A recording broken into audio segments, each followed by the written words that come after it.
The market's wild ride continues, from global worries to local oil supplies. What is driving the volatility?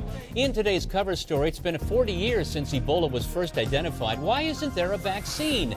And bank earnings are in focus. Will legal woes hurt Bank of America's bottom line?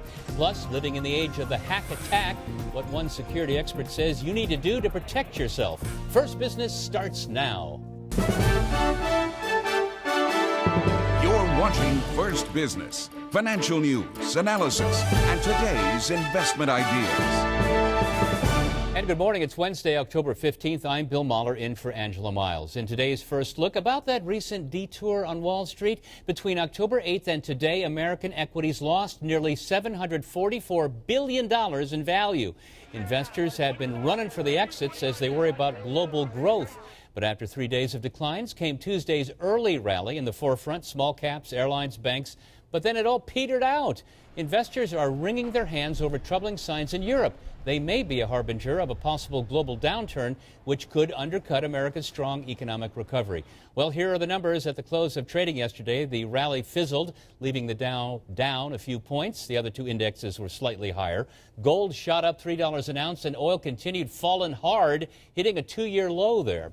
Lakeland Industries, they make hazmat suits. In the past 2 weeks, the Ebola scare has sent its shares soaring more than 200%, and that's even as profit takers contributed to a 26% decline yesterday.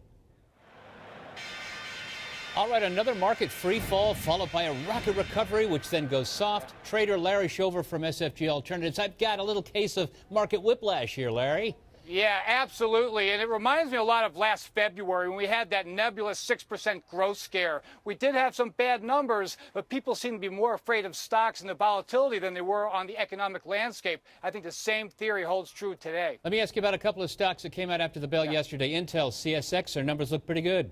Yeah, they were, especially Intel. I mean, it's stuck in a quagmire of a chip industry that's really just gone down the drain. However, they continue to lead with manufacturing. I think they're going to be the last man standing. And the railroad? Yeah, no, CSX has been a really good stock. And, you know, there's been a whole lot of news lately about them being taken over by Canadian Pacific. I think it's adding fuel to the fire. All right, what about oil? I mean, the two-year low yesterday. It's getting scary for some traders. Yeah, you know, we have to remember that the narrative is supply-related. Demand has been lumpy around the world, but it's really supply. OPEC's output is at a 13-month high, led by two countries no one would ever guess, Libya and Iraq. And you have Saudi Arabia, Iran slashing prices or trying to put the screws on the U.S. fracking market. Larry Shover, thanks so much. You're welcome. Today, Bank of America's earnings are due out. Wall Street is expecting a drop in earnings. It's because of the bank's recent $16 billion mortgage settlement with the government. Financials led a short-lived rally yesterday following results from Wells Fargo, JP Morgan, and Citigroup. A 13% boost in Citi's earnings helped the bank top its expectations. It revealed plans also to pull operations out of 11 markets. The stock rallied 2%. Wells Fargo was in line with expectations as commercial and industrial loans rose. However, shares slipped 2%. JP Morgan also fell yesterday. The bank said it returned to profit, though it took a $1 billion hit over legal costs. Susan Schmidt of Mesirow Financial says the reports are pretty consistent. The banks that have reported thus far are showing consistency in earnings, and that's comforting to the market. I think that's a positive, and that's going to be taken as a positive by investors overall. What we are seeing is underlying signs of continued business growth. The earnings parade continues with banks, with Goldman Sachs reporting tomorrow and Morgan Stanley on Friday. Here now is Chuck Coppola. He has more about those economic woes and worries in Europe. Good morning, Bill. The Ukraine crisis is officially hurting the EU's largest and strongest economy, Germany. The government says it expects GDP to rise by 1.2% in 2014. That's down from the 1.8% rate that was forecast earlier this year. 2015 isn't expected to be any better, with growth of just 1.3%. Some analysts say a recession in the third quarter is not out of the question for Germany, but it's making U.S. investors nervous. Europe is a major trading partner with us. If they go into a recession, they won't be buying our stuff. So right now we still have fairly respectable export markets, but we could see that significantly slow down if Europe goes back into recession again. So it's a cautionary note. The head of the San Francisco Fed said yesterday that the Federal Reserve should seriously consider more quantitative easing if a European downturn were to impact the U.S. The World Health Organization is warning there could soon be 10,000 new cases of Ebola every week in West Africa. As health and government agencies work to reduce the infection rate, private enterprise now is stepping in with some financial help. 7 of the world's largest chocolate companies are giving money to the World Cocoa Foundation that helps small cocoa farmers. West Africa, by the way, supplies 70% of the world's cocoa beans. Facebook founder Mark Zuckerberg and his wife are donating $25 million to the Centers for Disease Control Foundation. And last month, the Bill and Melinda Gates Foundation donated $50 million to fight Ebola. In today's cover story, 40 years after the Ebola virus was discovered, there's now a drag race among drug companies to produce a safe and effective vaccine. The race for a safe and effective Ebola vaccine coincides with the escalating outbreak in West Africa and the virus's leap to the U.S. The latest case involving Dallas nurse Nina Pham, who contracted Ebola after treating Thomas Eric Duncan, an Ebola patient who died last week. The nurse received a potentially life-saving blood transfusion packed with antibodies to fight the disease and is said to be doing well. But in West Africa, the outbreak is still growing. The disease continues to expand geographically. There are more districts, counties, and prefectures that actually have disease than there would have been a month ago. Drug companies Tecmira, Chimerix, and MAP Biopharma have developed experimental drugs with various degrees of success. 2 more are in clinical trials. GlaxoSmithKline's began a week ago. Another began this week on a vaccine from Canada, licensed to Iowa-based NewLink Genetics. This race for results after 40 years of very little. 2 factors have changed. One is that it's a much bigger epidemic in Africa, so there's much greater interest for other entities, NGOs, World Health Organization to step in and purchase drugs to aid African countries. The second is Texas and what's happening here in the U.S. Now, granted, one person has died, another person is infected. That's very small, but the fear is that it could grow. Why did it take this long? Well, Sasso believes pharma typically looks for the home run. A home run now is billions of dollars, generally to treat a chronic condition. The vaccine market, not so much. It's a one-time thing, presumably. But with an outbreak far beyond what's been seen previously and simultaneously changing the revenue stream, China has now entered the Ebola drug race. Sihuan Pharmaceutical Holdings got approval for an Ebola cure that inhibits virus replication. So far, China's FDA has approved it for emergency use only in military situations. Despite the sobering predictions from the WHO about Ebola, airline stocks rallied, leading the S&P yesterday. United and Delta airline stocks, on Monday got clobbered. But analysts are now saying that the turnaround is due to the drop in the price of oil and a possible overreaction because of Ebola fears. United Continental Holdings rallied more than 6% yesterday. Delta, too, up by the same amount. A controversial way to slash tax bills is coming to an end for American companies. Ireland says it will close a so-called double Irish tax loophole. That loophole allows American companies to base operations in the country and reduce tax bills to near zero. Apple and Google have reportedly avoided billions of dollars in taxes this way. The reforms will be phased in during a 5-year period.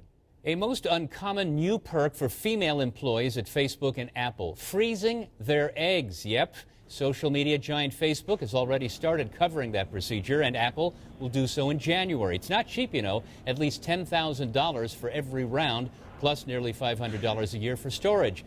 This will allow women to delay childbearing so they can continue their demanding careers in their younger years. Silicon Valley has come under pressure for its male-dominated workforce and has been attempting to attract female talent.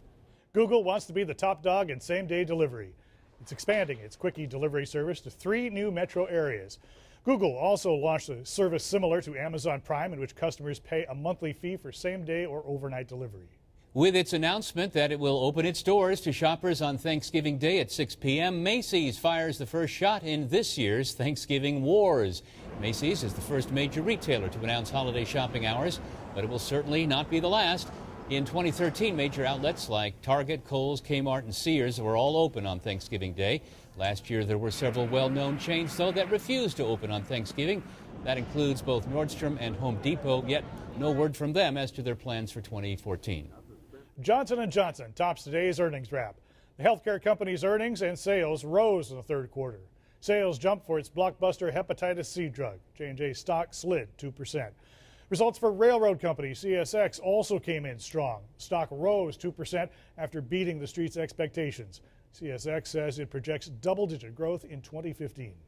Last month, Ford issued an airbag recall. This month, it's Fiat Chrysler. The company is recalling 184,000 2014 SUVs. The models specifically are the Dodge Durango and the Jeep Grand Cherokee. You can take them back to the dealer, which will correct a problem that could prevent the airbags from deploying in an accident. However, Fiat Chrysler says it knows of no accidents or injuries due to the problem. A week after a takeover of its board, Darden Restaurant Group names a new interim CEO. Gene Lee will assume the role. He replaces Clarence Otis, who led the company for more than a decade. Activist investor Starboard Value has been demanding changes from Darden, specifically at Olive Garden. Last week, it succeeded in a full takeover of Darden's board. Darden shares closed up 2.25% at $48.13 yesterday. Have you heard about this? McDonald's is going right after skeptics through a rather unusual social media campaign where it openly talks about what's in its burgers and chicken nuggets. Our food, your questions. That's the name of the campaign. What they're doing is soliciting any and all questions. You can post them on the company's Facebook or Twitter page or through other social media. Responses will come via social media webisodes. McDonald's reports its earnings next week. All right, on the economic calendar, you can look for numbers on retail sales for September, the PPI, Empire Manufacturing, business inventories, and the Fed's Beige Book. And the earnings calendar numbers today from American Express, BlackRock, Overstock.com, Netflix, eBay, PNC Financial Services Group, and Bank of America. All right, still to come on First Business. Chart Talk, our trader has switched to a defensive position, and we'll explain why. Put a pin on that smartphone of yours. That and other advice from a hacker blocker expert. First, though, we want to tell you how to find a good financial advisor. It's kind of like an Angie's List of advisors, and that's next.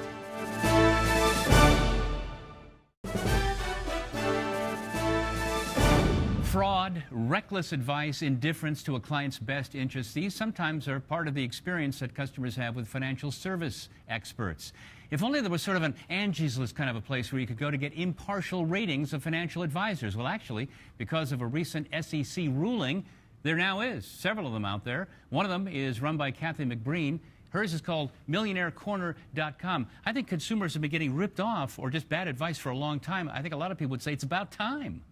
We thought that there was a real need for people to find a financial advisor. A lot of people are inheriting money, a lot of people are retiring from their 401k plans, and we find that nobody knows where to go to find a financial advisor other than asking a friend or a family member. Now, you've done several thousand financial advisors, but also financial brokers, insurance salespeople, accountants, everybody could be involved. Right, any kind of financial advisor is listed on our service. And what we do is we ask the actual customers of that financial advisor, just like you would on Angie's List or an Open Table, whether or not you think your financial advisor is any good. And we rate it on a 4-star criteria. What do you ask? We ask them, first of all, is your advisor responsive? Is he honest and truthful?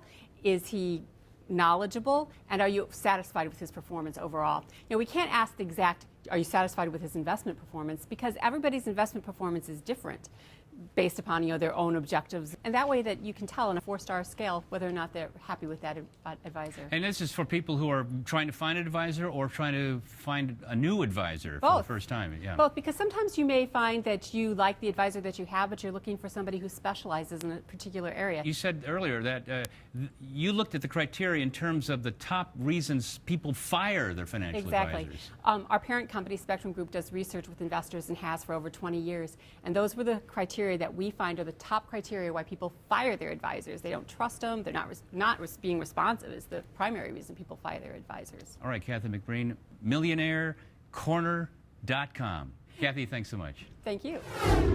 Coming up in Chart Talk this morning, what's worrying traders who track index funds? And so when was the last time you thought about your passwords? Well, with the current hacking frenzy, you ought to do it right now. I'll talk with an expert on how.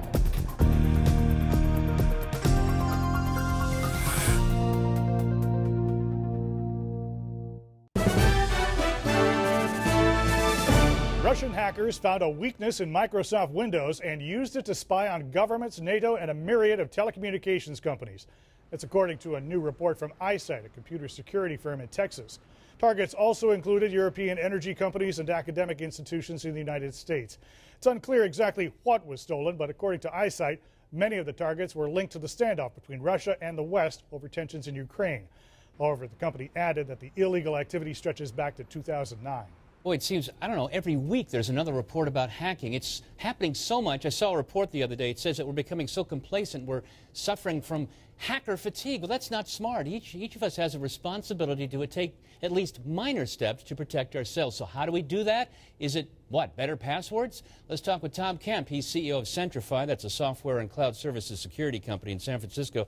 Tom, you know, I've got an ever-changing list of passwords on my desk. I have to admit it's on my computer desktop. I know bad things. So what is the answer? Better management of passwords or something else? My company, Centrify, we did a recent survey and we actually found that 25% of users use the same password across all the websites they have access to. So the problem with that is a hacker gets into one site and they'll replay and try that password across all your actual websites itself. So my recommendation is don't have the same password across all your websites and try to think of some way that you maybe have a common theme. Say your high school team was the Vikings, for example, and you go to a website that like Gmail, maybe put the first 2 or 3 letters, append that to the word Vikings, and then have some numbers after that as well. So at least you now raise the bar for the hackers that they can't simply just replay the same username and password across all their websites. So, Tom, you're saying we still have only passwords to deal with. So I kind of feel that's almost old technology. Didn't you say that passwords are somewhat passé now? Well, where the technology is going, that passwords will become less and less important. For example, both Apple and Samsung have this new touch technology where it's biometrics, it recognizes your thumbprints, and you can actually get into your device. Now, the interesting thing is, I talked about that 25% of us not having the same password across all our websites. Our survey also found that 38% of us don't put a PIN or passcode on our mobile device, and we use that mobile device to access all our websites, and that's just increasing. So my strong recommendation is that actually also have a PIN on the phone. But longer term, yes, the touch IDs will become more prevalent, reducing the need to actually remember passwords, but that's still going to take 5 or 10 years down the road before that technology becomes mainstream. All right. Tom Kemp, good advice. He's the CEO of Centrify. Thanks so much. Hey, thanks a lot. Is this year's bull market now officially over? One trader's thoughts next in Chart Talk.